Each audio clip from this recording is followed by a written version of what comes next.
Misa del Jueves Santo. Lectura de la epístola del apóstol San Pablo a los Corintios. Hermanos, cuando os reunís no es para celebrar la cena del Señor, porque cada uno come allí lo que ha llevado para cenar, sin atender a los demás. Y así, mientras unos sufren hambre, otros comen con exceso. Pues, ¿qué no tenéis vuestras casas para comer y beber? ¿O venís a profanar la iglesia de Dios y a avergonzar a los que nada tienen? ¿Qué os diré de esto? ¿Os alabaré? En eso no os alabo, porque yo aprendí del Señor lo que también os tengo ya enseñado, y es que el Señor Jesús, la noche misma que había de ser traicionado, tomó el pan, y dando gracias lo partió y dijo: Tomad y comed, este es mi cuerpo, que por vosotros será integrado a la muerte. Haced esto en memoria mía. Tomó asimismo el cáliz, después de haber cenado, y dijo: Este cáliz es el Nuevo Testamento en mi sangre. Haced esto cuantas veces lo bebiereis en memoria mía. Pues todas las veces que comiereis este pan y bebiereis este cáliz, anunciaréis la muerte del Señor hasta que venga. Y así, cualquiera que comiere este pan o bebiere el cáliz del Señor indignamente, será reo del cuerpo y de la sangre del Señor. Por tanto, examínese a sí mismo el hombre, y entonces coma de aquel pan y beba de aquel cáliz. Porque quien lo come y bebe indignamente, se come y bebe su propia condenación, no haciendo el discernimiento del cuerpo del Señor. Por eso hay entre vosotros muchos enfermos y flacos, y mueren muchos. Pues si antes no nos juzgásemos, no seríamos juzgados por Dios. Si bien, cuando lo somos, el Señor nos castiga como a hijos, con el fin de que no seamos condenados juntamente con este mundo. Continuación del Santo Evangelio según San Juan. En la víspera del día solemne de Pascua, sabiendo Jesús que era llegada la hora de su tránsito de este mundo al Padre, como hubiese amado a los suyos que vivían en el mundo, los amó hasta el fin. Y así, que acabada la cena, cuando ya el diablo había sugerido al corazón de Judas, hijo de Simón Iscariote, el designio de entregarlo, Jesús, sabiendo que el Padre le había puesto todas las cosas en sus manos, y que como había venido de Dios y a Dios volvía, se levanta de la mesa y se quita los vestidos, y habiendo tomado una toalla, se la ciñe. Echa después agua en una jofaina, y se pone a lavar los pies de los discípulos, y a limpiarlos con la toalla que se había ceñido. Viene a Simón Pedro, y Pedro le dice: Señor, ¿tú lavarme a mí los pies? Le respondió Jesús, y le dijo: lo que yo hago, tú no lo entiendes ahora, lo entenderás después. Le dice Pedro: ¿Jamás me lavarás tú a mí los pies? Le respondió Jesús: Si no te lavare, no tendrás parte conmigo. Le dice Simón a Pedro: Señor, no solamente los pies, sino las manos y también la cabeza. Jesús le dice: El que acaba de lavarse no necesita lavarse más que los pies, estando como está limpio todo lo demás. Y en cuanto a vosotros, limpios estáis, mas no todos. Como sabía que era el que le había de hacer traición, por eso dijo: No todos estáis limpios. Habiéndoles ya lavado los pies y tomando otra vez su vestido puesto de nuevo a la mesa, les dijo: ¿Sabéis lo que acabo de hacer con vosotros? Vosotros me llamáis Maestro y Señor, y decís bien, porque lo soy. Pues si yo, que soy Maestro y Señor, os he lavado los pies, también vosotros lavaros los pies unos a los otros. Ejemplo os he dado, para que así como yo he hecho con vosotros, así lo hagáis también vosotros.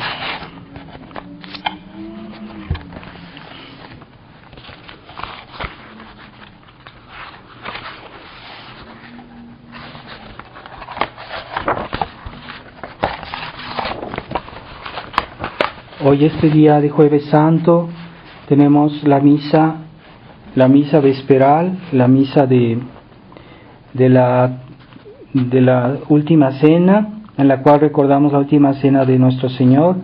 Después de la misa tenemos la reposición del Santísimo Sacramento al sepulcro, se lleva al sepulcro en procesión, y ahí se va a dejar hasta medianoche para que podamos irla a adorar, todos los que podamos, y los que no puedan venir, por lo menos espiritualmente, adorarla espiritualmente. Después que ya se hizo la reposición del Santísimo Sacramento arriba en el sepulcro, entonces venimos aquí para desnudar los altares, ¿verdad? Y eso nos recuerda el momento en que los apóstoles fueron privados de nuestro Señor. Y para consolarlo a nuestro Señor en su pasión que comenzó esta noche, pues pasamos un momento de adoración delante del sepulcro hasta medianoche.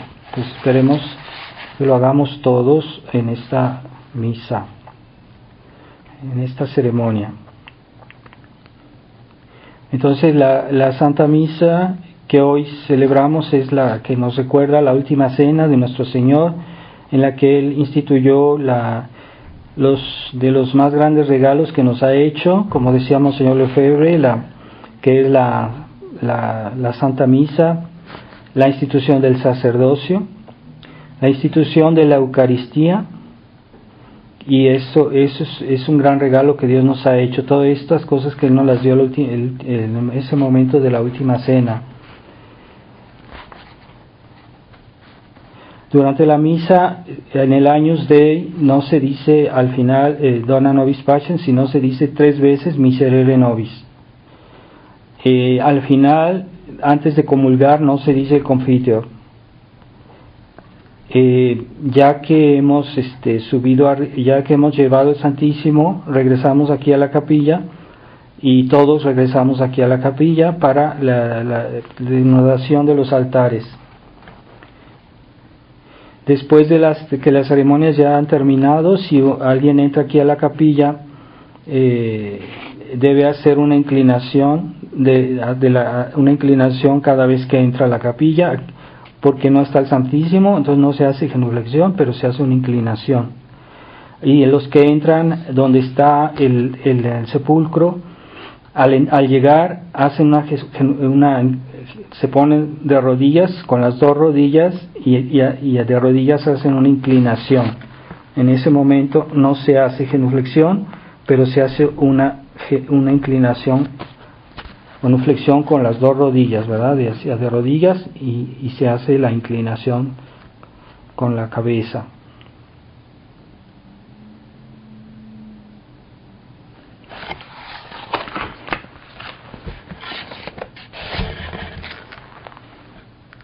En el nombre del Padre, del Hijo y del Espíritu Santo. Amén. Ave María Purísima. Estimados hermanos, estamos celebrando lo que es la fiesta de los sacerdotes. Este día es para los sacerdotes la fiesta de los sacerdotes, porque fue el día que fue instituido el sacerdocio por el cual tenemos acceso a la Eucaristía y a la misa. Entonces también en este día nuestro Señor dijo su primera misa, y en este día también Él los hizo a los apóstoles, los hizo sacerdotes.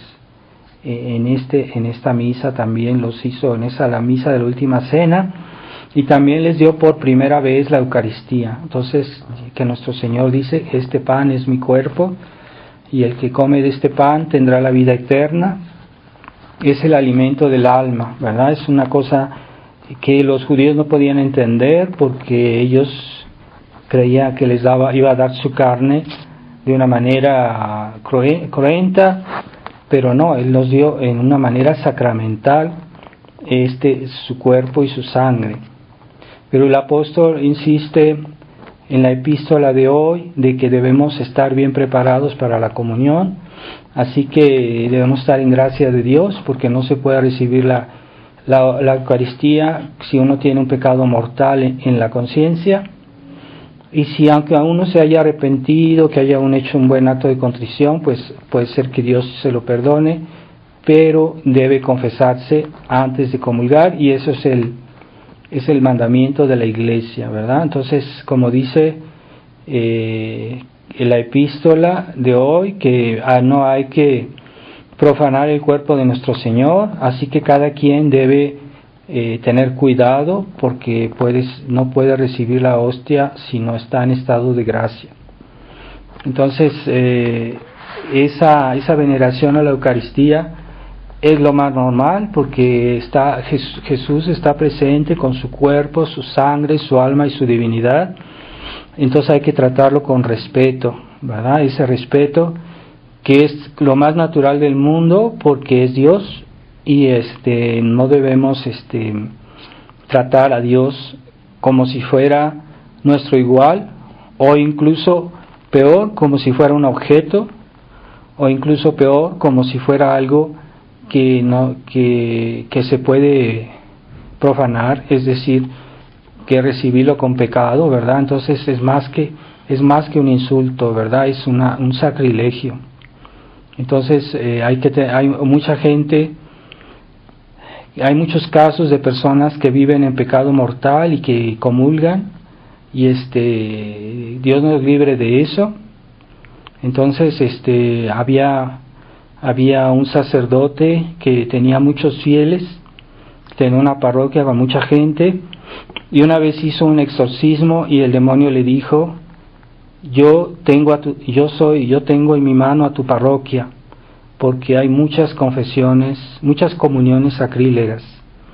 Así que si uno tiene en conciencia algún pecado grave, que no comulgue, porque hay gente que comulga para no quedar mal, por respeto humano, para que no vayan a pensar mal, etcétera. Entonces hay que tener presente que muchas veces hay personas que no comulgan porque tal vez se distrajeron y comieron algo, o que en ese momento hay gente que hace como un acto de humildad, ¿verdad?, de no comulgar.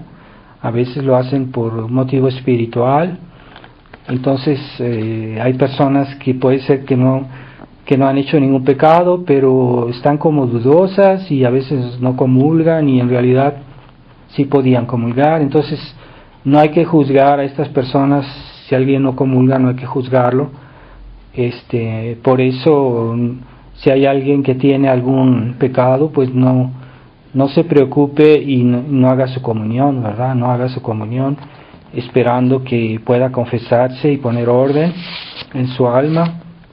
Entonces, ese regalo tan grande que Dios nos dio, hay que cuidarlo, y ese regalo que es la misa también, donde se renueva el sacrificio de Cristo, y de donde viene todas las gracias que recibimos, porque de donde ganó Jesucristo todas las gracias de la redención, pues fue en la cruz. Pero ¿qué es la misa sino la renovación del sacrificio de la cruz? Se renueva cada vez que se dice la misa, para que podamos recibir cada vez, aprovechar bien, recibir más gracias y tener más oportunidades, ¿verdad? Porque solo una vez, si oyéramos solo una vez la misa en nuestra vida, pues tal vez no estaríamos bien atentos o no bien preparados. Entonces Dios ha permitido, Dios ha querido que haya muchas misas en nuestra vida, para que tengamos siempre oportunidad de ganar nuevas gracias y mejorar nuestras disposiciones cada vez más, ¿verdad? Esas disposiciones de purificar el alma, de hacer penitencia, de amar más a Dios. Y cuando un alma es más pura, más limpia, entonces recibe más fácilmente las gracias de Dios, las aprovecha más fácilmente. Por eso debemos purificarnos de nuestros pecados pasados. Por eso estamos llevando esta cuaresma, que la cuaresma es un tiempo de penitencia para purificar nuestros pecados, purificar nuestros malos hábitos, para corregirlos.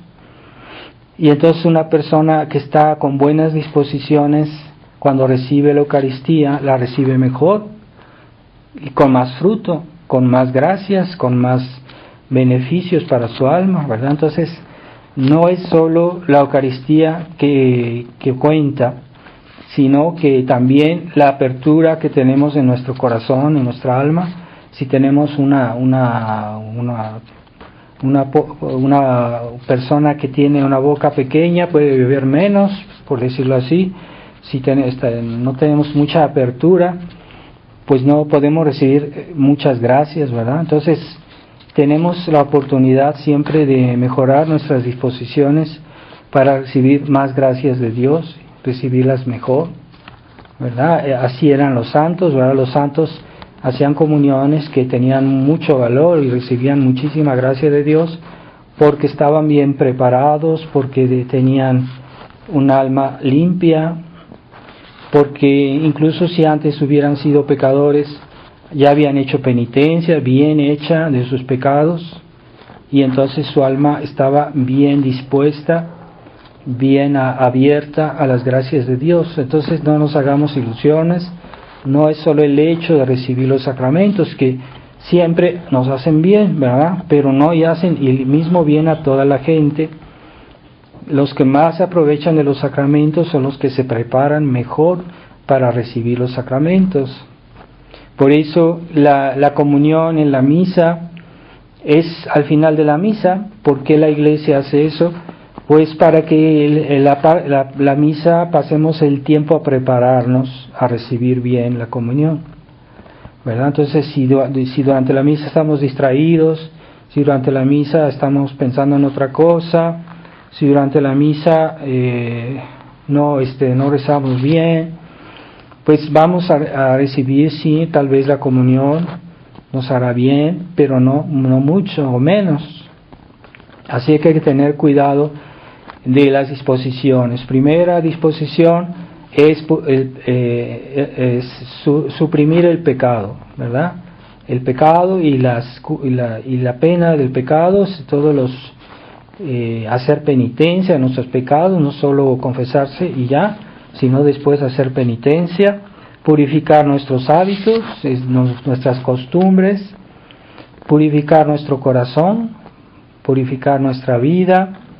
Entonces, Santa María Magdalena antes era una gran pecadora, pero ella sí se purificó, ella sí hizo penitencia, y entonces cada vez que comulgaba pues recibía muchas gracias de Dios como una santa, que era una santa, ¿verdad? Entonces no debemos tener negligencia por las buenas disposiciones para recibir los sacramentos, ¿verdad?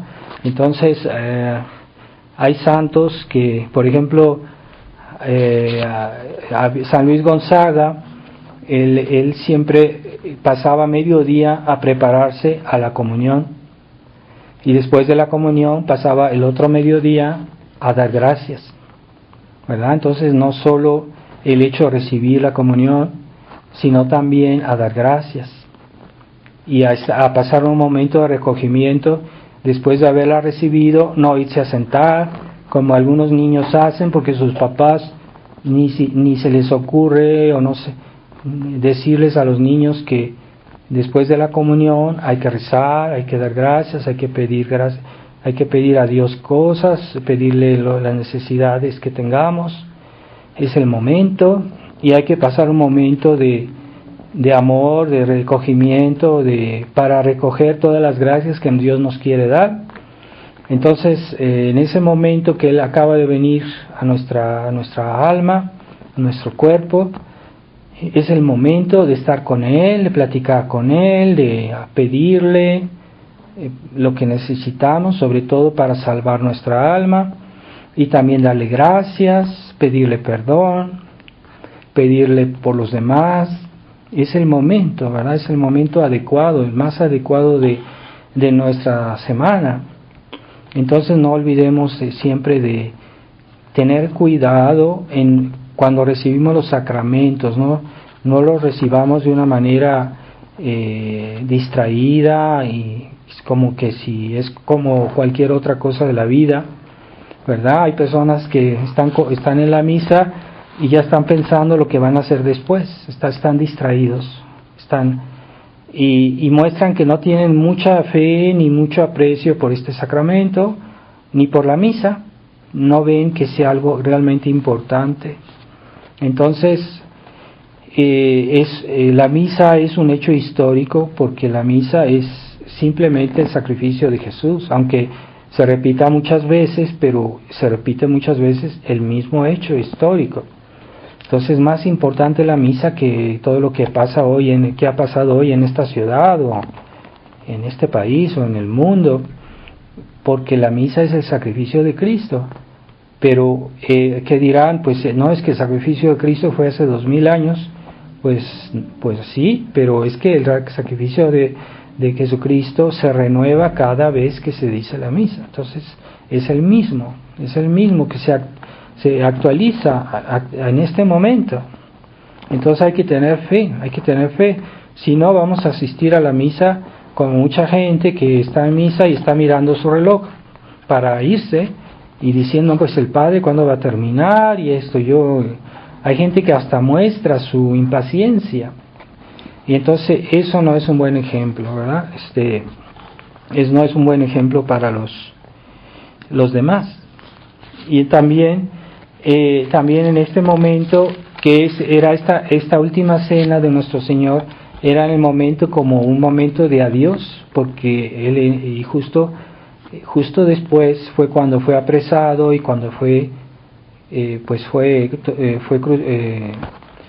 sufrió su pasión y su muerte. Entonces era como un momento de despedida, y a veces en los momentos de despedida es cuando pues decimos todo lo que amamos a los demás, o ¿verdad? Nuestra familia, lo que fuera.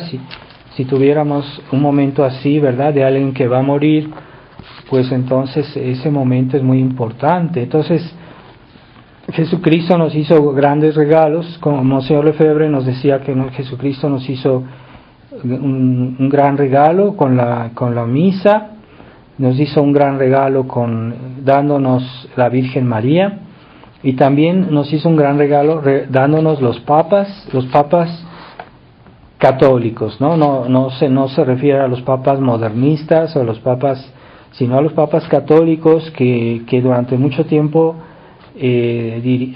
dirigieron la Iglesia, y a los cuales debemos muchísimas cosas que han hecho en la Iglesia. Entonces el Papa siempre fue un criterio de orientación para todos los católicos, pero en otros tiempos eran buenos papas, eran papas que tenían la fe, que promovían la fe, el amor a Dios y el respeto a la religión, y hoy no es el caso, ¿verdad? Entonces el regalo ese que Monseñor Lefebvre se refería es a los papas católicos, ¿verdad? A los papas.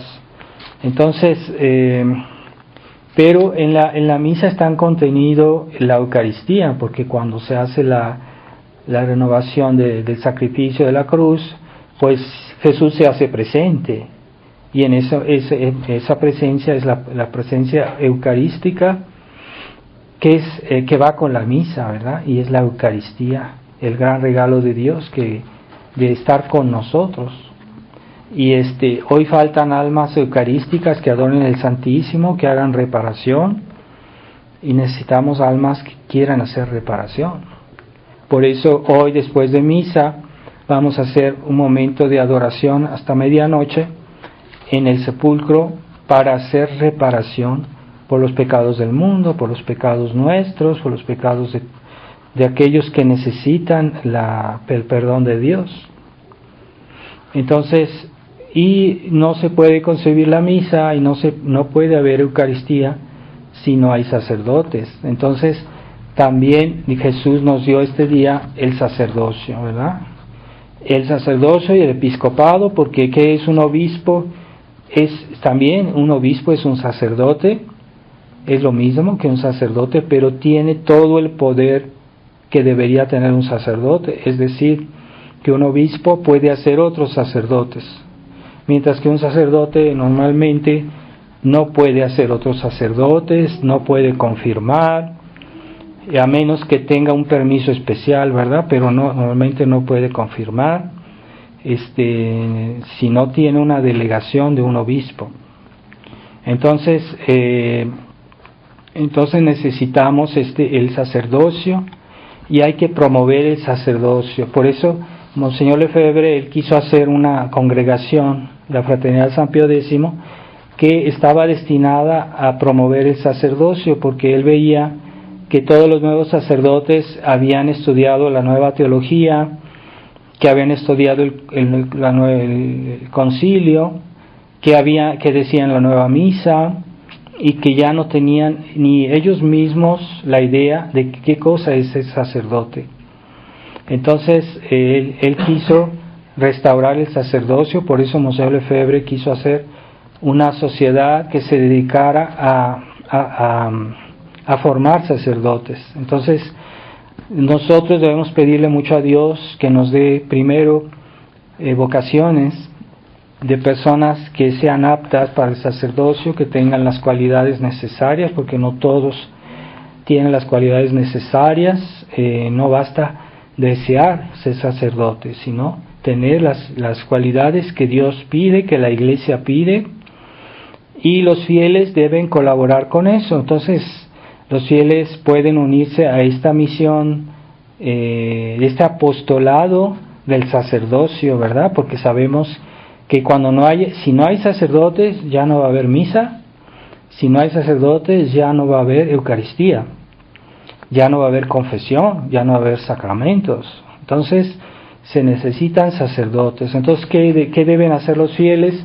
Hay fieles que son muy inconscientes y que en lugar de apoyar a los sacerdotes, les están creando problemas, los están criticando, los están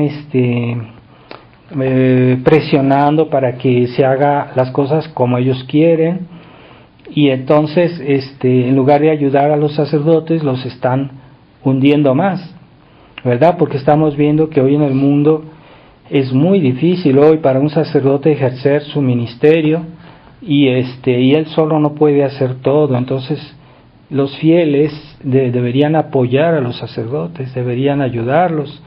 No es esa ayuda moral que decir, padre, yo voy a venir a su misa. Entonces creen que su sola presencia es un apoyo, pero eso al sacerdote no le aporta mucha ayuda, porque a veces un sacerdote necesita ayuda para que en su casa, ¿verdad? Ayuda manual, o ayuda económica, o ayuda, pues los fieles pueden a veces decir al Padre en qué lo pueden ayudar, ¿verdad? Entonces deben apoyar la obra del sacerdocio, y también por sus oraciones pueden apoyar, pidiendo a Dios que envíe vocaciones, y después que se vuelva posible que haya un lugar para educar a estos muchachos, un seminario, lo cual pues no es tan fácil hacer, se necesita mucho, es muy costoso construir un seminario, se necesita más de un sacerdote, y entonces los fieles que tienen esa mentalidad liberal, que yo tengo el derecho de esto, yo tengo el derecho de aquello, yo tengo derecho y yo tengo derecho, y nomás tienen derechos y no tienen ningún sentido del deber. Entonces lo único que hacen es decir al sacerdote, incluso casi regañarlo, es que es una falta de respeto, y no lo apoyan ni con sus manos, ni con sus palabras, ni materialmente, y a veces ni siquiera con sus oraciones. Entonces esos fieles, en lugar de ayudar a los sacerdotes, los hunden más, porque hoy ser un sacerdote de la resistencia es muy pesado, porque no tenemos el apoyo que teníamos cuando estábamos en la fraternidad, porque toda la fraternidad cubría los gastos de nuestro seguro social, de nuestros gastos, tener casa, tener comida. Entonces eso lo cubría la fraternidad. Los sacerdotes no tenían tantas preocupaciones, ¿verdad? Entonces los que quisieron seguir estando en la fraternidad por comodidad, entonces pues están bien ahorita, no les falta nada tal vez, Y entonces, pero han sacrificado los principios, han sacrificado, se han comprometido, ¿verdad?, con una actitud que no es recta delante de Dios y que gradualmente va comprometiendo la fe. Entonces, pero aquellos sacerdotes que no han querido transigir, entonces estamos, por decirlo así, en la calle, y no es posible que los fieles no sean conscientes de que hay que apoyar a los sacerdotes, ¿verdad? Entonces, aquellos fieles que se la pasan criticando al sacerdote, pues más valiera que no estuvieran ahí, porque en lugar de unir, dividen, en lugar de ayudar, crean problemas, y en lugar de crear un ambiente constructivo, están creando un ambiente que hace que las cosas se destruyen, se degradan.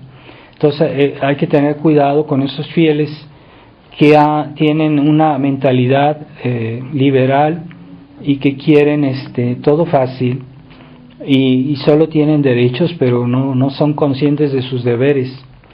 Entonces no necesitamos ese tipo de fieles.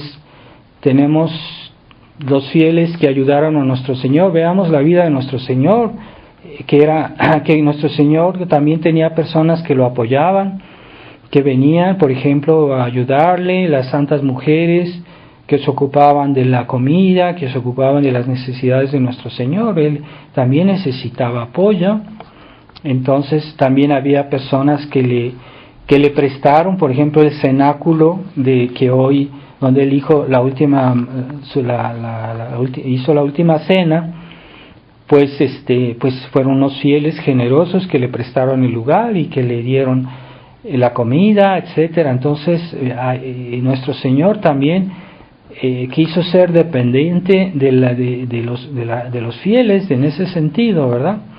Entonces no es que yo doy ayuda a condición de que el Padre diga esto o que haga esto, porque eso es una ayuda interesada, y la ayuda interesada no sirve, es la ayuda desinteresada, ¿verdad? Algunos fieles son muy conscientes que el Padre debe ser desinteresado cuando los ayude a ellos, pero ellos no son conscientes que también los fieles deben ser desinteresados cuando ayudan al sacerdote. Entonces, es que si yo doy esto a condición de que el Padre haga esto, entonces eso está mal, eso no debe ser, a menos que fuese a tratar de un sacerdote que está corrompiendo la fe, que está haciendo compromisos en la fe.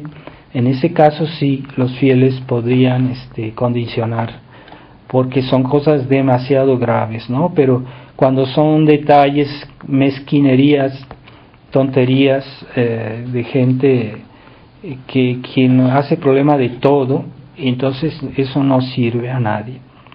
Entonces, esta última cena también es el ejemplo de la caridad que Jesucristo nos tenía, de la caridad que tenía a los apóstoles porque eran más cercanos a Él, y a todas las almas consagradas. Entonces Dios ama más especialmente a las almas consagradas, porque ¿qué quiere decir consagrado? Que es una persona que se entrega totalmente a Dios y que renuncia al mundo, que renuncia a vivir su libertad, y entonces acepta vivir en la obediencia, en la vida que está consagrada plenamente a Él, y renuncia a los placeres mundanos, renuncia al mundo para estar más cerca de Jesucristo. Entonces Dios ama más a las almas consagradas porque se supone que son más generosas, que son más cercanas a Dios, que se dan más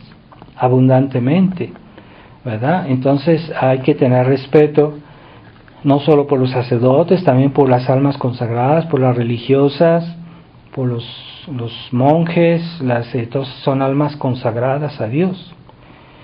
Y ese amor se manifiesta también entre las personas, ¿verdad? Entonces, así como entre los apóstoles había una caridad fraterna especial, así debe haber una caridad fraterna entre los sacerdotes, ¿verdad? Que no venga el demonio a sembrar cizaña por algunos motivos que no tienen importancia, y porque eso destruye la unidad, esas envidias, esas rivalidades. Y también entre los fieles, ¿verdad? El demonio viene a sembrar su cizaña para destruir ese ambiente de caridad. Entonces, la Eucaristía hace que estemos unidos. ¿Por qué hace que estemos unidos? Porque la Eucaristía nos trae el amor de Dios. Y el que ama a Dios, ama automáticamente a su prójimo. Entonces, ¿qué es lo que hace que estemos unidos entre nosotros? Es el amor, es la caridad,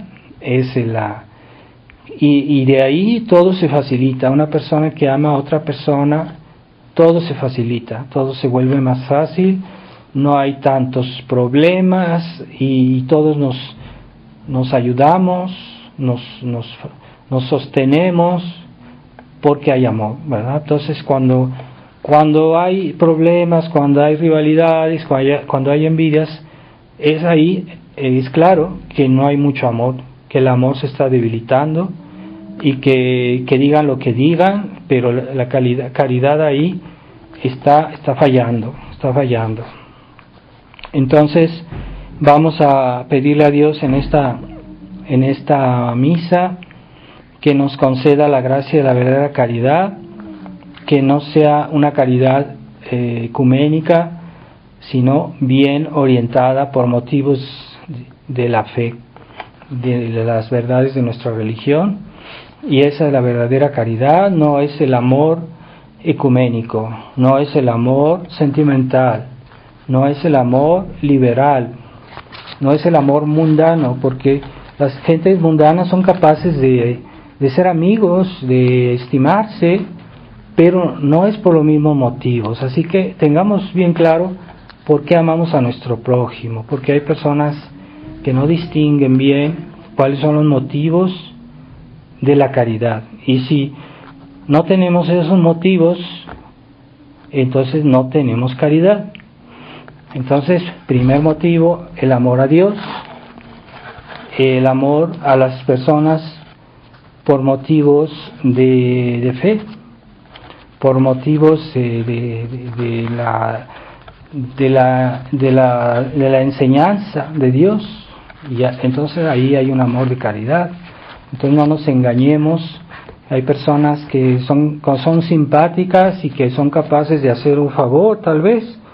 No digo que esté mal, sino que lo que digo es que es insuficiente y que no es suficiente amar a los demás por un amor humano, punto final. Es un amor humano, pero no es un amor de caridad. Hay personas que no creen en Dios, pero son capaces de amar a su familia, a sus hermanos, a sus padres, pero no es amor de caridad. Entonces, el amor de caridad es el que está siempre viendo en el prójimo el reflejo de Dios y la vocación a Dios que tienen los demás. Entonces, la primera reacción de la caridad es desearle a los demás que se salven, que vayan al cielo. Entonces, si amamos a los pecadores, pues lo primero que les vamos a desear es que Dios tenga misericordia de sus almas. Entonces, decimos que tenemos caridad, pero nunca rezamos por los pecadores. Entonces, ¿dónde está la caridad? Nunca rezamos por los pecadores, por los moribundos, por los que van a morir tal vez pronto, si pronto tengamos una guerra mundial. Hay que comenzar a preparar eso, porque si una guerra mundial puede ser súbita, rápida, instantánea, y cuando nos demos cuenta, pues ya millones de personas habrán muerto. No hay que esperar ese momento, será demasiado tarde, ya se habrán condenado millones. Entonces ahora es el momento de rezar por esas personas para que Dios tenga misericordia de ellas, tal vez